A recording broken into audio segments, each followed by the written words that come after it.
الحمدللہ رب العالمین والعاقبۃ للمتقین والصلاۃ والسلام علی سید المرسلین اما بعد فاعوذ باللہ من الشیطان الرجیم بسم اللہ الرحمن الرحیم ما کان محمد ابا احد من رجالکم ولکن رسول اللہ وخاتم النبیین قال رسول اللہ صلی اللہ علیہ وآلہ وسلم انا خاتم النبیین ولا نبی بعدی صدق اللہ مولانا العظیم وصدق رسولہ النبی الکریم ونحن علی ذلک لمن الشاہدین والشاکرین والحمد للہ رب العالمین۔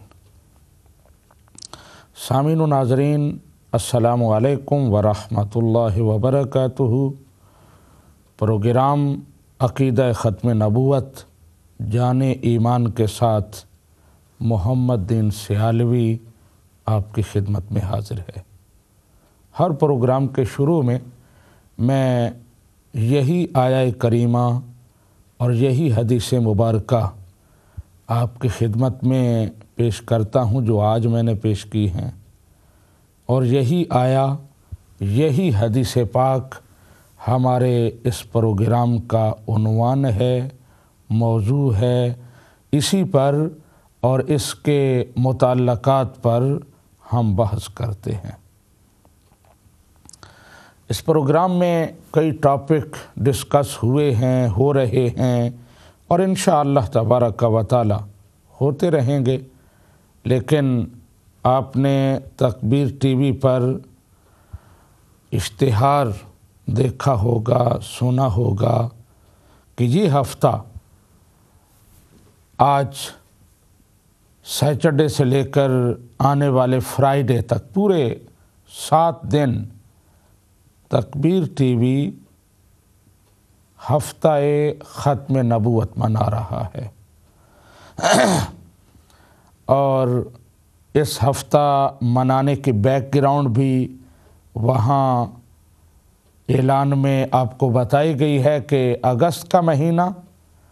اور ستمبر کا مہینہ ختم نبوت کی تاریخ میں، یا یوں کہیں کہ تحفظ ختم نبوت کی تحریک میں بہت اہمیت رکھتے ہیں۔ اگست 1900 عیسوی، 20 اگست 1900 عیسوی، تاجدار گولڑا شہزادہ سردار دو جہاں پیر میر علی شاہ قدس سرہ العزیز، انہوں نے منکرین ختم نبوت کو دندان شکن جواب دیا، فتح مبین پائی، اور سپٹمبر 1974 میں پاکستان کی قومی اسمبلی نے ایک بڑا اہم اور تاریخی فیصلہ دیا، قانون بنایا عقیدہ ختم نبوت کے تحفظ کے لیے۔ تو اسی کی مناسبت سے ابھی اگست اینڈ ہوا ہے اور سپٹمبر سٹارٹ ہوا ہے، تو سپٹمبر کا پہلا ہفتہ تکبیر ٹی وی عقیدہ ختم نبوت کے حوالے سے منا رہا ہے۔ آپ نے نام سنے ہوں گے، نامور علماء کرام اور بڑی علمی شخصیات ان پروگراموں میں شریک ہوں گی، اور مجھے پورا یقین ہے کہ آپ بھی ان پروگراموں میں ہمارے ساتھ رہیں گے، پورے پروگرام سنیں گے، اور علماء کرام کے ملفوظات عالیہ سے، ان کے علمی نکات سے آپ اپنے قلوب و اذہان کو منور کریں گے۔ عقیدہ ختم نبوت کے تحفظ کے لیے کام کرنا یہ امت مسلمہ کی اجتماعی ذمہ داری ہے اور بڑی سعادت مندی کا کام ہے۔ لیکن یہ کام اللہ تبارک و تعالی ہر کسی کو نہیں سونپتا، بلکہ یہ سعادت اس کے لیے وہ اپنے بندوں کو چن لیتا ہے۔ اور میں سمجھتا ہوں کہ تکبیر چینل اور تکبیر چینل کے ساتھ منسلک جتنے بھی لوگ ہیں، کیمرہ مینز ہوں،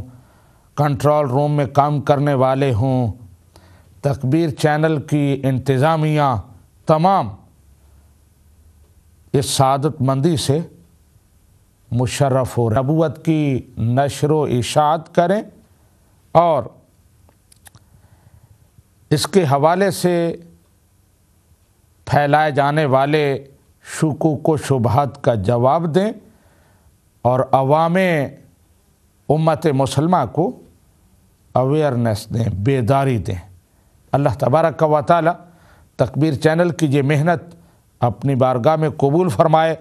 اسے دن دگنی رات چوگنی ترقی عطا فرمائے، اور تکبیر چینل کے ہر پروگرام میں اپنا خصوصی فضل و کرم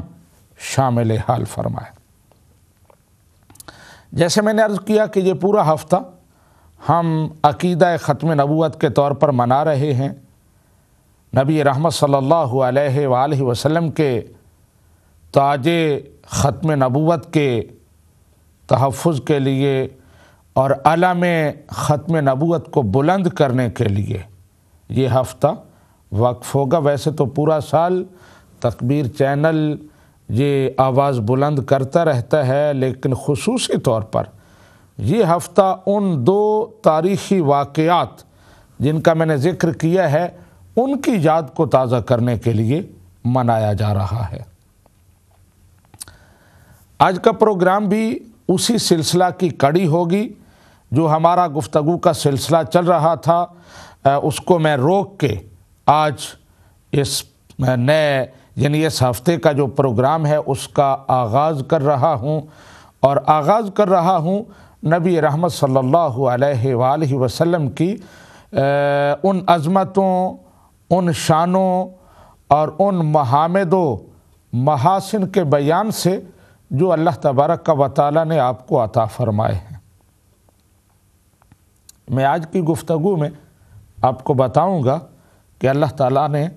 آپ کو کتنا بلند مقام عطا فرمایا ہے، کتنی عظمتوں سے انسانی عقل اس کے بارے میں سوچ ہی نہیں سکتی۔ اللہ تبارک و تعالیٰ کے علاوہ آپ کے مقام و مرتبہ سے، آپ کے محامد و محاسن سے کوئی آگاہ نہیں ہے، کوئی واقف نہیں ہے۔ جس طرح اللہ تبارک و تعالی اپنی الوہیت میں، اپنی صفت تخلیق میں اور اپنی صفات میں، اپنی شانوں میں لا شریک ہے، اسی طرح مخلوق میں نبی رحمت صلی اللہ علیہ وآلہ وسلم اپنے کردار میں، اپنے اخلاق عالیہ میں، اپنے محاسن و محامد میں، فضائل و شمائل میں، کمالات و معجزات میں لا شریک ہیں، کوئی آپ کی مثل نہیں ہے۔ سامعین و ناظرین، اللہ تبارک و تعالیٰ کا بڑا فضل و کرم ہے، اس پر آپ اور میں جتنا شکر ادا کریں کم ہے کہ اس خالق کائنات نے ہمیں اپنے محبوب کا امتی بنایا ہے، اتنی عظیم ہستی کی غلامی کا پٹا ہمارے گلے میں ڈالا ہے۔ پوری زندگی اگر اس عطا پر آپ شکر ادا کرتے رہیں تو آپ اس کا شکر ادا نہیں کر سکتے۔ کسی شاعر نے بہت خوب کہا ہے،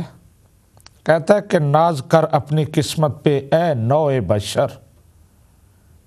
ناز کر اپنی قسمت پہ اے نوع بشر، اے اولاد آدم اپنی قسمت پہ ناز کرو، اور کیا چاہیے۔ نبی رحمت صلی اللہ علیہ وآلہ وسلم کی غلامی آپ کو مل گئی، آپ کی رہنمائی آپ کو مل گئی، اس سے زیادہ تمہیں کیا چاہیے؟ اور اس سے زیادہ تم مانگ بھی کیا سکتے ہو؟ برادران اسلام، سامعین و ناظرین، میں نے آپ کی خدمت میں یہ شعر پیش کیا ہے۔ ہو سکتا ہے کوئی سوچ رہا ہو یہ کوئی دیوانہ عاشق ہوگا جس نے جذبات میں آ کر یہ بات کہہ دی کہ ناز کر اپنی قسمت پہ اے نوع بشر مصطفیٰ مل گئے، اور کیا چاہیے؟ میں آپ کو ذرا پیچھے لے جانا چاہتا ہوں کہ یہ نعرہ جو یہ شاعر لگا رہا ہے یہ نبی رحمت صلی اللہ علیہ وآلہ وسلم نے خود عطا کیا ہے۔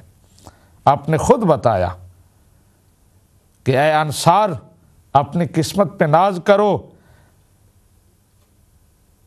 اپنی قسمت پہ ناز کرو۔ بڑا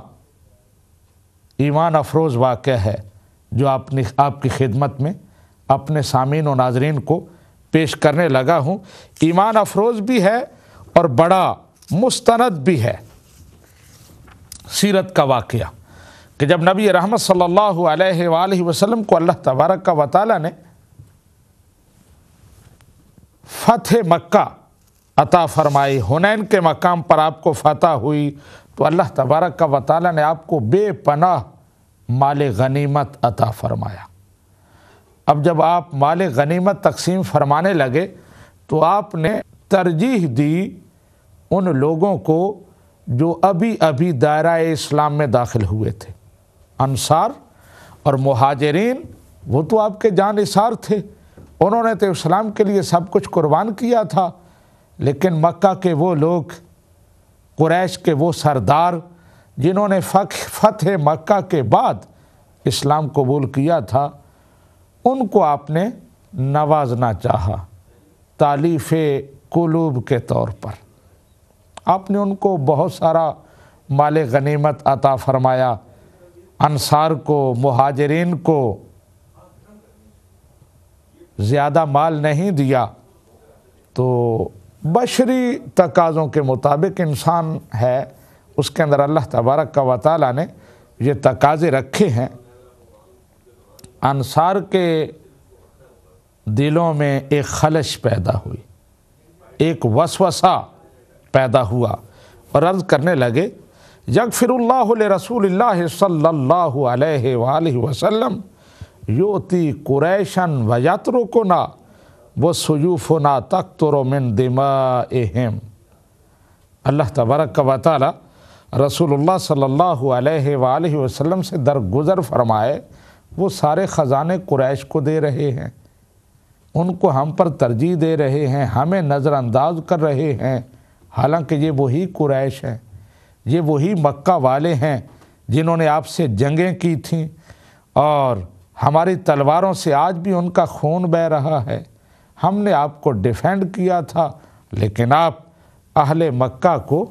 ترجیح دے رہے ہیں، اپنے قبیلہ کو ترجیح دے رہے ہیں۔ اب ان میں سے کسی نے یہ بھی کہہ دیا، ہر طرح کے لوگ موجود ہوتے ہیں، کہنے لگا کہ میں تو تمہیں پہلے ہی کہتا تھا کہ جب نبی رحمت صلی اللہ علیہ وآلہ وسلم کے حالات ٹھیک ہو جائیں گے تو آپ اپنے قبیلہ کو، اہل مکہ کو ترجیح دیں گے، آپ ہمیں چھوڑ جائیں گے، ہم آپ کی مجبوری ہیں۔ لیکن انصار نے اس بات پر برا منایا، اپنے آقا کے خلاف وہ یہ تبصرہ نہیں سن سکے، کہنے لگے تم غلط کہتے ہو، ایسا نہیں ہے، ہم تمہاری اس بات سے اتفاق نہیں کرتے۔ پھر بات چلی، حضرت سعد بن معاذ رضی اللہ تعالی عنہ جو انصار کے قبیلہ کے سردار تھے، وہ نبی رحمت صلی اللہ علیہ وآلہ وسلم کی بارگاہ میں حاضر ہوئے، عرض کرنے لگے یا رسول اللہ صلی اللہ علیہ وسلم،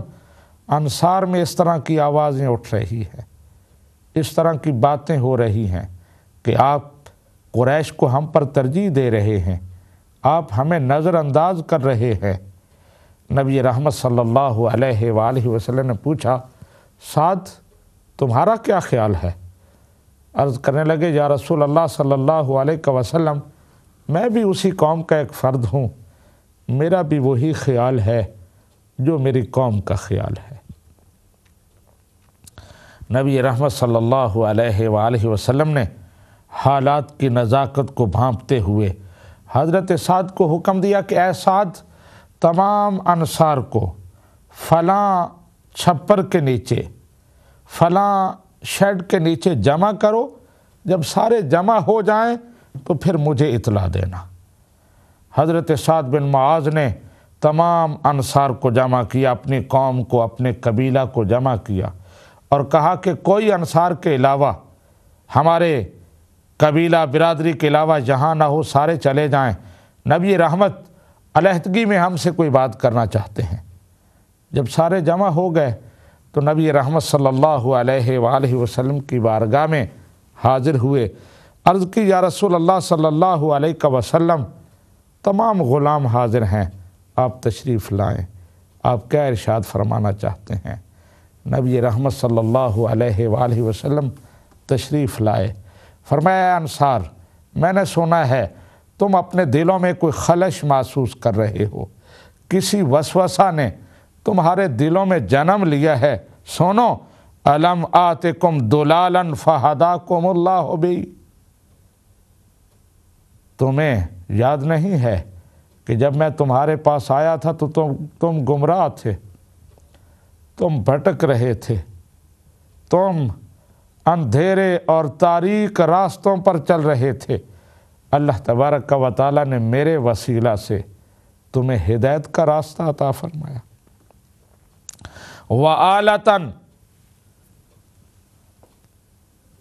وَأَغْنَاكُمُ اللَّهُ بِي، تم مفلس تھے، تنگ دست تھے، اللہ تعالیٰ نے میرے وسیلہ سے تمہیں غنی کیا، تمہیں نعمتوں سے نوازا۔ وَعَدَاءً فَأَلَّفَ اللَّهُ بَيْنَ قُلُوبِكُمْ بِي، اور تم ایک دوسرے کے دشمن تھے، بھائی بھائی کا گلا کاٹ رہا تھا، تم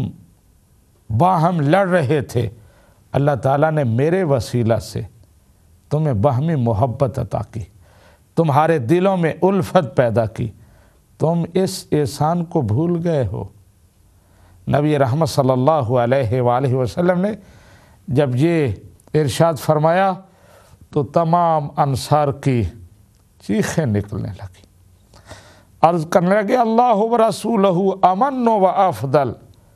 یا رسول اللہ صلی اللہ علیہ وسلم ہم احسان فراموش نہیں ہیں، ہم اعتراف کرتے ہیں کہ اللہ اور اس کے رسول کے ہم پر بڑے احسان ہیں، اللہ اور اس کا رسول بزرگ و برتر ہیں، ہم ان پر کوئی اعتراض نہیں کرتے، ہمیں وہ احسان یاد ہیں،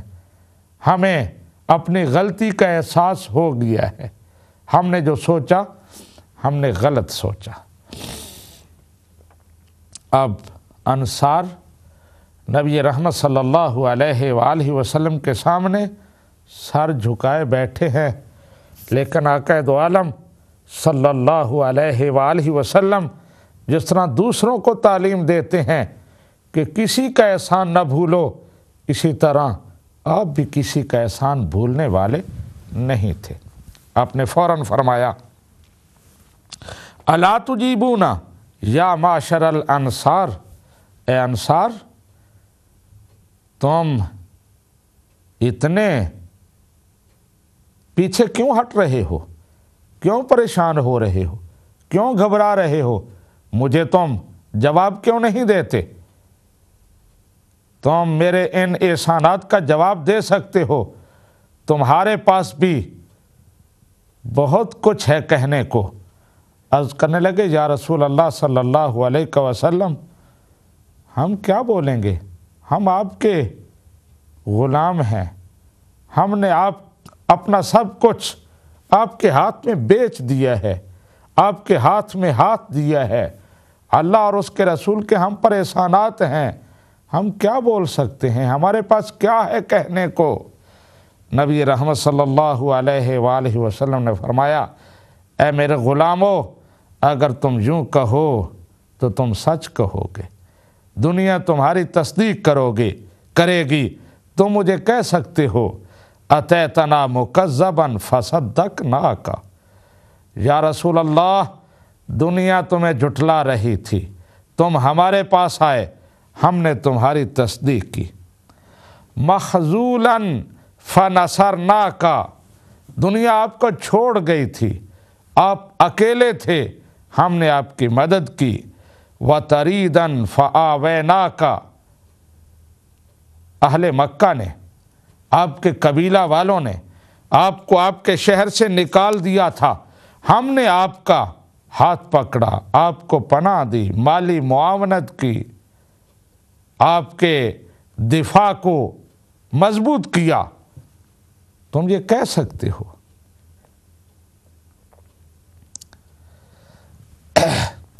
نبی کریم صلی اللہ علیہ وآلہ وسلم نے ان کی ہمت بڑھائی، ان کی حوصلہ افزائی کی، اسلام پر، اسلام کی تحریک پر، نبی رحمت صلی اللہ علیہ وآلہ وسلم کے مشن پر